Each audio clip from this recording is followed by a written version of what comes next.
નમસ્કાર, ક્રેક જીપીએસસીમાં આપ સર્વનું સ્વાગત છે। આજે આપણે પ્રેપોઝિશન ચેપ્ટર કે જે આપ અંદર તો ભણી ચૂક્યા છો એપ્લિકેશનમાં, સ્ટેપ બાય સ્ટેપ આપણે તમામ નિયમો અને એને લગતી કેવી કેવી પ્રકારની ખાલી જગ્યા એટલે કે આપણે સ્ટેટમેન્ટ સ્વરૂપે શીખ્યા હતા। એ બધાનો ઉપયોગ અહીંયા પૂછાયેલા પ્રશ્નો, આ બધા પૂછાયેલા પ્રશ્નો છે, આ પૂછાયેલા પ્રશ્નોમાં કેવી કેવી રીતે થાય છે એને સેમ્પલ દ્વારા સમજવાનો છે। અને આપ આ રીતે પૂછાયેલા પ્રશ્નોને જેટલા સોલ્વ કરશો એટલી આપની જાણકારી વધશે, દરેક વખતે કંઈક નવું શીખવા મળશે। આ ખાલી જે પણ ખાલી જગ્યાઓ પૂછી છે અથવા તો જે પણ વાક્ય આપ્યા છે એમાં માત્ર ને માત્ર પ્રેપોઝિશન જોવાથી જ તમને ફાયદો થશે એમ નહીં, એની સાથે સાથે કાળદર્શક જે શબ્દો છે અથવા તો બીજા શબ્દો છે, સ્પેલિંગ્સ છે, આ તમામ વસ્તુઓ ઉપર અંગ્રેજી વ્યાકરણમાં નજર નાખતા જવાની। હવે આપણે જોઈએ કે આ તમામ જે પૂછાયેલા મેં 10 પ્રશ્નો લીધા છે એટલે આપને અંદાજ આવે કે આ પ્રકારે પ્રશ્નો પૂછાય છે। ત્યારબાદ આપણે અગત્યના બીજા પ્રશ્નો પણ જોઈશું। તો પહેલાં આ પ્રશ્નોને સોલ્વ કરીએ, પ્રયત્ન કરીએ। બની શકે તો આ વિડીયોને ઊભો રાખી અને તમામ પ્રશ્નોના જવાબ તમારી રીતે આપવાનો એકવાર પ્રયત્ન કરો। તમામ જવાબ લખાઈ જાય પછી આ વિડીયોને ફરી સ્ટાર્ટ કરી દો। તમારી સમજ અને મારી સમજાવવાની પદ્ધતિમાં કંઈ અલગ પડતું હોય તો એને જસ્ટ નોટ કરો, અથવા જ્યાં પણ ભૂલ પડી છે તો શા માટે તમે શું વિચાર્યું હતું અને ભૂલ પડી એને જસ્ટ જુઓ। ફરીવાર પરીક્ષામાં આવી કોઈ ભૂલ ન થાય, કારણ કે એક માર્ક્સ મહત્ત્વનો હોય છે, તો આ ભૂલ ફરીથી ન થાય એના પર અચૂક આપ ધ્યાન કેન્દ્રિત કરો। ચાલો તો જોઈએ પહેલો પ્રશ્ન। રામા ઇઝ, રામા અથવા Rama whatever, Rama is good dash dancing. આ કદાચ મેં કોઈ પેપર સોલ્યુશનમાં પણ તમને કરાવેલું છે અથવા તો અગત્યના પ્રશ્નોમાં પણ કરાવેલું છે। હવે જુઓ, ગુડ આવે અને કોઈ વસ્તુમાં સારા છે એવું કહેવાનું હોય ત્યારે ગુડ સાથે એટ લાગે। કોઈ વિષયમાં નિપુણ હોય, કોઈ વસ્તુમાં નિપુણતા હોય અને એમાં સારો દેખાવ કરતા હોય ત્યારે ગુડ સાથે એટ લાગે છે, આ મેં સમજાવેલું છે। એટલે અહીંયા બધા ઓપ્શન્સ તો જે આપેલા છે એ તો મેં લખ્યા છે, પણ તો અહીંયા તમને તરત જ પરીક્ષામાં આ રિપીટ થયેલી ખાલી જગ્યાઓ છે, ગુડ એટ ડાન્સિંગ, બરાબર। આ રિપીટ થતી હોય ત્યાં પછી બહુ વિચારવાનું નહીં પરીક્ષામાં, કારણ કે કેટલીક ખાલી જગ્યાઓમાં તમારે વિચારવાનું આવશે કેટલાક પ્રશ્નોમાં, પણ એવી ખાલી જગ્યાઓ કે જ્યાં કોઈ વિચાર જ નથી કરવાનો, ત્યાં સમય બચાવવાનો અને એ સમયનો ઉપયોગ બીજી ખાલી જગ્યાઓ અથવા બીજા પ્રશ્નોમાં વિચારવા માટે કરવાનો। યસ, ટાઈમ મેનેજ તો તમારે એ જ રીતે કરવું પડશે। ચલો બીજો પ્રશ્ન લઈએ। Rajesh is sitting dash the laptop. પ્રશ્ન થોડો કન્ફ્યુઝ કરે એવો છે। લેપટોપ, સિટિંગ એટલે બેસવું, રાજેશ બેઠો છે। જો બધું ગુજરાતી કરવાની કોઈ જરૂર નથી। આ કેટલાક વિદ્યાર્થીઓને આવું હોય છે કે મને એક વાક્ય, એક શબ્દનું ગુજરાતી મળે નહીં। સ્પર્ધાત્મક પરીક્ષા છે, આપ એ લેવલે કામ કરશો તો નહીં ચાલે, આપે જાતે પણ શીખવું પડશે। Yes, Rajesh is sitting dash the laptop. હવે અહીંયા બની શકે કોઈ એમ વિચારે કે સિટિંગ વિથ ધ લેપટોપ। જો ઇન્ટુ તો કોઈ પોસિબિલિટી છે જ નહીં। ઇન્ટુ આપણને ખબર છે કે કોઈ વસ્તુ ગતિમાં અંદર પ્રવેશ કરતી હોય, ગતિમાન અવસ્થામાં હોય ત્યારે આપણે ઇન્ટુ વાપરીએ છીએ। આમાં કંઈ સિટિંગ અને લેપટોપ લઈને સિટિંગ કરવામાં કોઈ ગતિમાન અવસ્થા કે એવું છે નહીં, એટલે એનો તો ઉપયોગ છે જ નહીં। Yes, sitting to the laptop possible નથી, એટલે કેટલાક ઓપ્શન્સ તો નીકળી જશે। કેટલાકને એમ થાય sitting with the laptop, laptop સાથે બેઠા છે એમ ગુજરાતી કરે। બીજું એવું છે કે sitting in front of laptop, in front of the laptop, લેપટોપની સામે। હવે સ્વીકારવાનું એવી રીતે હોય કે લેપટોપ ચાલુ છે અને કોઈ કામ માટે બેઠા છીએ, બની શકે બંધ લેપટોપ સાથે ગમે ત્યાં બેઠા હોય, પરંતુ લેપટોપ અથવા કમ્પ્યુટરની સામે બેઠા છે એવું આપણે વિચારીએ ત્યારે એ ચાલુ કન્ડિશનમાં છે। એટલે યોગ્ય વિકલ્પ કયો છે એને આપણે નિરીક્ષણ કરવાનું છે, કારણ કે એવું નથી કે નીચેનામાંથી કયો વિકલ્પ આવે। તમને એવું પૂછે છે પરીક્ષામાં કે નીચેનામાંથી કયો યોગ્ય વિકલ્પ છે એ પસંદ કરો, અને યોગ્ય આપણને વિથ નહીં ઇન ફ્રન્ટ ઓફ થાય।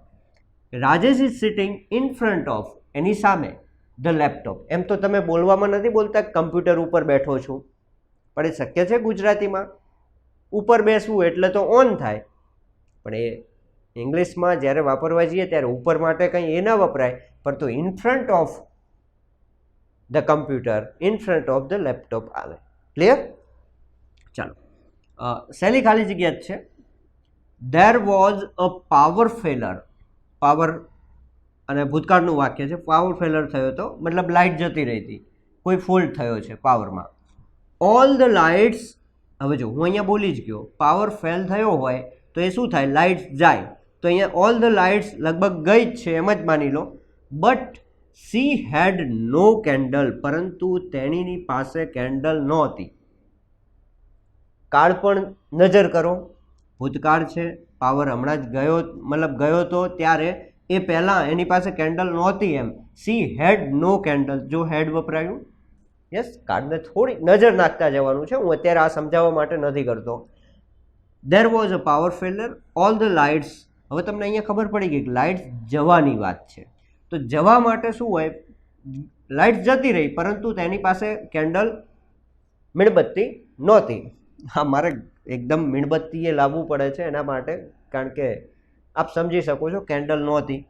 યસ, તો જતા રહેવા માટે શું આવે તો કે વેન્ટ આઉટ વપરાય. હવે ઘણાને એમ થશે તો આનો અર્થ શું થાય, આનો અર્થ શું થાય, આનો અર્થ શું થાય. હું તો કહી દઈશ, મને કોઈ વાંધો નથી. તમે ક્યારેય સર્ચ કરવાનો પ્રયત્ન કર્યો? આ તો અહીંયા ખાલી જગ્યા વેન્ટ આઉટની પૂછાય, ક્યાંક વેન્ટ બેક માટે પણ પૂછાય, વેન્ટ અવે માટે પણ પૂછાય, વેન્ટ ઓન પણ પૂછાય. હવે તમે જાતે પ્રયત્ન નહીં કરો, ડિક્શનરીમાં જોવાનો અથવા તો નેટ પર જોવાનો અથવા તો નેટ પર જે મોબાઈલમાં ડિક્શનરી અવેલેબલ છે એમાં જોવાનો પ્રયત્ન નહીં કરો ત્યાં સુધી તમારી ભાષા નહીં સુધરે. તમને પોતાને જ્યારે સર્ચ કરશો ત્યારે 3 વખત તો આ માઇન્ડમાં જ યાદ રાખવું પડશે. હું વેન્ટ બેક સર્ચ કરું છું અથવા વેન્ટ બેક શોધું છું ડિક્શનરીમાં, તો વેન્ટ બેકનો અર્થ એટલે એમ કરતાં કરતાં 2-4 વાર રિપીટેશન થશે ને તમને ઓલરેડી આ યાદ રહી જશે. યસ, તો આ જસ્ટ આપ ત્રણેયના શું અર્થ થાય છે એને લગતા વાક્યો પણ મળી જશે આપને. શોધો, ટ્રાય કરો. બની શકે કે આજે આ પૂછ્યું, કાલે આના માટે, આના માટે, આના માટે, ગમે તે પૂછે. યસ, ચાલો. My sister is good dash English. જો મેં અગાઉ પણ કહ્યું હતું કે કોઈ વસ્તુ કોઈમાં નિપુણતા હોય, કોઈ કળામાં અથવા તો કોઈ વિષયમાં, તો ગુડ સાથે એટ વપરાય. અને આ રિપીટ થતી ખાલી જગ્યા છે. આ તો મેં 2 અલગ અલગ પરીક્ષામાં પૂછેલા પ્રશ્નો લખ્યા. કેટલી વાર રિપીટ થઈ છે ગુડ એટ ઇંગ્લિશ? ક્લિયર? વિડીયોમાં પણ મેં તમને એ વખતે પણ શીખવાડેલું છે એટ ક્યાં વપરાય, પ્રેપોઝિશનમાં પણ. Okay. At this age he is tired dash his life. At this age, આ એજમાં, આ ઉંમરમાં, હી ઇઝ ટાયર્ડ, લગભગ થાકી ગયા છે. શેનાથી? હિઝ લાઈફ, એમની લાઈફથી. થી બોલ્યા પરંતુ એનો મતલબ એમ નથી ફ્રોમ હિઝ લાઈફ. ફ્રોમ તો તમને ક્યાંક અહીંથી અહીં બતાવે છે, પણ આ તો લાઈફથી થાકી ગયા છે એમ. તો એના માટે શું આવશે તો કે હી is tired of his life. તેમના લાઈફના કારણે અથવા તેમની લાઈફના કારણે એમની લાઈફથી થાકી ગયા છે. હી is tired of his life. Clear? આને સર્ચ કરવાનું તમારે, ટાયર્ડ ઓફ હિઝ લાઈફ. આટલું સેન્ટેન્સ લખશો ને તો એ તમને ઘણું બધું મળી જશે. યસ, ચાલો. કદાચ સાચી મૂકી હશે, કોઈ ભૂલ થઈ હોય તો જોઈ લેજો. Even if it rains all day. આ વાક્ય આખે આખું તમારે યાદ રાખવાનું છે. પ્રેપોઝિશનને છોડી દો, એ તો હું કરાવું છું, પણ આ વાક્ય પણ આખું આખું યાદ રાખવાનું છે. કારણ કે આમાં કાળ તરીકે અનેક જગ્યાએ પ્રશ્ન પૂછી શકે. જો અહીંયા પણ રેનનું સ્વરૂપનું ત્યાં મૂકવા માટે પણ પૂછી શકે, અહીંયા મૂકવા માટે પણ તમને પૂછી શકે પ્રશ્ન. યસ, અહીંયા મૂકવા માટે પણ પૂછી શકે. આ ગમે ત્યાં ખાલી જગ્યા કરી શકે. ઇવન ઇફ અથવા if it rains all day I will not be able to dash journey. હવે આ કહેવા શું માગે છે? ઇવન ઇફ, જો હશે, ઇટ રેન્સ ઓલ ડે, આખો દિવસ વરસાદ હશે તોય એમ. ઇવન ઇફ, જો આખો દિવસ વરસાદ હશે તોય, ભલે આખો દિવસ વરસાદ રહ્યો. I will not be able to dash journey. I will not be able, હું મારી જર્ની છે શું હોય, આખો દિવસ વરસાદ હશે તો પણ મારી જર્નીને હું બંધ નહીં કરું, એવો કંઈક મારી જર્ની ચાલુ જ રાખીશ એમ. પણ ચાલુ જ રાખવામાં અહીંયા નોટ વાપરી દીધું. ચાલુ જ રાખીશ મતલબ હું બંધ નહીં કરું મારી જર્ની, પડતી નહીં મૂકું જર્ની, જે પ્રવાસ છે. તો એના માટે શું આવે તો કે પુટ ઓફ. પુટ ઓફ એટલે મોકૂફ રાખવું થાય. શું થાય? મોકૂફ અથવા મુલતવી રાખવું. બંને વસ્તુ તમે વાપરી શકો. યસ. તો even if it rains all day I will not be able to put off. મોકૂફ રાખવું, મુલતવી રાખવા માટે I will not be able, હું બંધ નહીં રાખું. યસ. હવે ફરીથી મેં તમને અહીંયા વાત કરી એ પ્રમાણે આ બધા સ્વરૂપ છે. પુટ અવે એનો મિનિંગ શું થાય, પુટ આઉટનો મિનિંગ શું થાય, પુટ બાયનો મિનિંગ શું થાય, શોધવું પડશે. એક્ઝામ પાસ કરવી છે તો આટલું કામ કરવું જ પડશે. રેડીમેડ મટીરિયલ ઉપર બહુ ભરોસો નહીં રાખવાનો અને એ ધંધા નહીં કરવાના. યસ, કરવું જ પડે આ તૈયાર, કારણ કે એક વખત એણે આમાં પૂછ્યું એટલે આ ગમે તેમાંથી પૂછી શકે. બીજી વાર તૈયાર રહેવાનું. ચાલ. C walks dash the bank of river. Okay, બહુ રિપીટ થયેલી પરીક્ષામાં, આઈ થિંક 2021માં પણ હમણાં કોઈ એક પરીક્ષા ગઈ એમાં પણ આ વસ્તુ પૂછી નાખી છે. એકદમ ઇઝી વસ્તુ છે.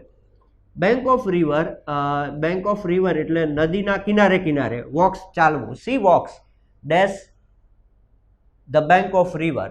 તો અહીંયા એક્ઝેક્ટલી કોઈ વસ્તુની કિનારીએ કિનારીએ ચાલવાનું હોય, કિનારીએ કિનારીએ જવાનું હોય તો આપણે શું વાપરીએ છીએ? અલોંગ વાપરીએ છીએ. યસ. ઓન, બિલો, અલોંગ કે ઓવર. ઓવર તો અલગ વસ્તુ થઈ ગઈ. આમ પસાર કરવું હોય પુલને તો આ નદીની ઓવરથી થયો એમ કહેવાય, ઉપરથી પસાર થયો. નદીને અડ્યા વગર પુલ જે ઉપરથી પસાર થઈ જાય ત્યારે ઓવર આવે, પણ એની સાથે સાથે કિનારીએ બેંક, બેંક એટલે કિનારો, તો આપણે શું વાપરીશું? Along the bank of river, એના નદીના કિનારે કિનારે જઈશું. અવર કાર વોઝ રનિંગ. જો એવું ને એવું જ છે વાક્ય, પણ ઘણા આમાં ભૂલ કરી નાખે છે. Our car was running dash the road to Jaipur. હવે પાછું અહીંયા શું થાય કે જયપુર જતા રોડ ઉપર અવર કાર વોઝ રનિંગ, અમારી કાર ચાલી રહી હતી. Dash the road to Jaipur, Jaipur જવાના રોડ ઉપર એમ બોલીએ આપણે. જયપુર જવાનો જે રોડ હતો, કાર તો ક્યાં છે? તો કે રોડની અંદર ચાલે. પાછું એવું હોય મિનિંગ. જો હું નાની કાર દોરું હોય એટલે તમને ખબર પડે. આવું જ કંઈક હોય ને, આમ કાર જાય છે ક્યાં? તો કે the road to Jaipur, Jaipur જવાના રોડની ઉપર એમ. પાછું તમે શું વિચારો કે આ ભાઈ કાર તો રોડ ઉપર જાય ને, એટલે ઉપર એટલે શું? તો કે ઓન વાપરીએ. નહીં. અગેન આ રોડની આમ કિનારી ગણો કે જે ગણો એ પણ રોડની સાથે સાથે જવું, ત્યાં પણ ભૂલ નહીં કરવાની, અલોંગ વાપરશું આપણે. Our car was running along the road to Jaipur. જે જયપુર રોડ જાય છે એની સાથે સાથે અમારી કાર જાય છે એમ કહી શકાય. યસ, ધ્યાન રાખવાનું. ફરીવાર રિપીટ થઈ શકે એવી ખાલી જગ્યાઓ છે અને થાય છે વારંવાર. The farmer is sleeping dash a tree. આ મેં ક્યાંક સમજાવી ચૂકેલો છું તમને કોઈક પેપર સોલ્યુશનમાં અથવા અગત્યના પ્રશ્નોમાં. The farmer is sleeping dash a tree એટલે વૃક્ષની નીચે. ફાર્મર સ્લીપ એટલે સૂઈ જવું. ઝાડ, હા, ઘણા પાછા એવું વિચારે કે ઝાડની ઉપર સૂઈ જાય ફાર્મર, પણ જનરલ વિચારવાનું. ઝાડની ઉપર સૂઈ જાય એ અબોવ માટે તમે વાપરી નાખો એ બરાબર છે. કોઈક હશે વિરલો કે ઝાડ ઉપર જઈને સૂઈ જાય, પણ નોર્મલી માણસ ઝાડની નીચે સૂઈ જતા હોય એટલે નોર્મલી ક્રિયા કરવાની. The farmer is sleeping dash a tree. એનો મિનિંગ શું થાય? તો કે કોઈ એવું કે ઝાડની નીચે સૂતા હોય એટલે આપણે શું વાપરીએ? Under. Clear? The farmer is sleeping under a tree. ચાલો, એનો મિનિંગ તમને ખબર છે અંડરનો. તો I am rarely dash pressure and my coworkers are always nice to me. હવે જો આઈ એમ રેરલી, રેરલી એટલે ભાગ્યે જ, dash pressure and my coworkers are always nice to me. મારા જે કો વર્કર્સ એટલે સાથી જે કામ કરનારા છે, સાથી કર્મચારી કહી શકો, સાથીદાર કહી શકો, R always nice to me. મારા પ્રત્યે નાઇસ, સારું વર્તન કરે છે. ક્યારે? તો આઈ એમ રેરલી, આ કરે છે એટલા માટે હું રેરલી, ભાગ્યે જ એવો પ્રેશરમાં હોઉં છું. કારણ કે જ્યારે તમારી આજુબાજુનું વાતાવરણ તમને સહકાર આપતું હોય ત્યારે તમે ભાગ્યે જ પ્રેશરાઇઝ થાવ. તમારા ઉપર દબાણ ભાગ્યે જ આવે, કારણ કે બધા સાથે મળીને એકબીજાને હેલ્પ કરીએ છીએ. તો એટલા માટે એમ કહે છે કે આઈ એમ રેરલી, ક્યારેક જ, ભાગ્યે જ હું પ્રેશરમાં હોઉં છું. તો પ્રેશરમાં હોવા માટે તમે ગુજરાતીમાં ઘણી વખત વાપરો છો. તમે કહો છો ને કે પરીક્ષા આવે એટલે પ્રેશરમાં નહીં આવવાનું, મીન્સ અંડર પ્રેશર, આ શબ્દ વાપરો છો ને તમે, અંડર પ્રેશર. તો સેમ આ ખાલી જગ્યા એ જ માટે પૂછી છે. I am rarely under pressure and my coworkers are always nice to me. બરાબર, કેટલાક વાક્યો તમે રૂટીનમાં ઉપયોગ કરતા હોય, વાક્યો વાંચતા હોય તો પણ તમને ખબર પડી જાય કે આઈ એમ રેરલી ઇન પ્રેશર. પ્રેશરમાં ભલે આપણે બોલીએ પ્રેશરમાં, દબાણમાં, પણ નહીં, અંડર પ્રેશર. આ વારંવાર તમે વાપરીએ છીએ, અંડર પ્રેશર. યસ. તો કેટલાક આ પ્રકારના પ્રશ્નો તમને પૂછાતા હોય છે. પણ આ બધો મહાવરો ખૂબ સારી રીતે તમારે કરવો હોય તો ટેક્સ્ટ બુકનું વાંચન કરો. 8th, 9th, 10th ગમે ત્યાં જે પણ ટેક્સ્ટ બુક હોય, અથવા તો ન્યૂઝપેપરના કોઈ આર્ટિકલ્સ વાંચો, તમને પ્રેપોઝિશન સારી રીતે સમજાઈ જશે. ત્યાં અંડરલાઇન પ્રેપોઝિશન, જો એક વસ્તુ ધ્યાનમાં રાખવાની કે જ્યારે જે વસ્તુ ટોપિક જોતા હોય એની દ્રષ્ટિએ તમારે જોવાનું. આર્ટિકલ જોતા હોય તો એ ફકરામાં આર્ટિકલ્સ અંગે જ જોવાનું, એનાથી તમને જાણકારી મળે કે યસ આર્ટિકલમાં આ કર્યું. પ્રેપોઝિશન્સ જોતા હોય, પ્રેપોઝિશન્સને અંડરલાઇન કરો, અહીંયા કેમ આ વપરાયો એના વિશે તમે જુઓ. કેટલાક વાક્યો તમને પરીક્ષામાં, હું તમને ગેરંટી સાથે કહું છું, કેટલાક વાક્યો તમારે ઓપ્શન્સ નહીં જોવા પડે. વાંચતા વાંચતા પ્રેક્ટિસ હશે ને તો વાંચતા વાંચતા ત્યાં મૂકાઈ જ ગયું હશે જવાબ, અને એ જવાબ તમે જે મૂકશો ને એ ઓપ્શનમાં હશે ને હશે જ. યસ. તો આ રીતે આ પૂછાયેલા પ્રશ્નો મેં આપને બતાવ્યા. હવે કેટલાક પછી નેક્સ્ટ ટાઈમ આપણે અગત્યના બીજા પ્રેપોઝિશન્સના પ્રશ્નોને પણ જોઈશું. ટિલ ધેટ આપના મિત્રો સાથે ચોક્કસથી શેર કરજો. Best of luck.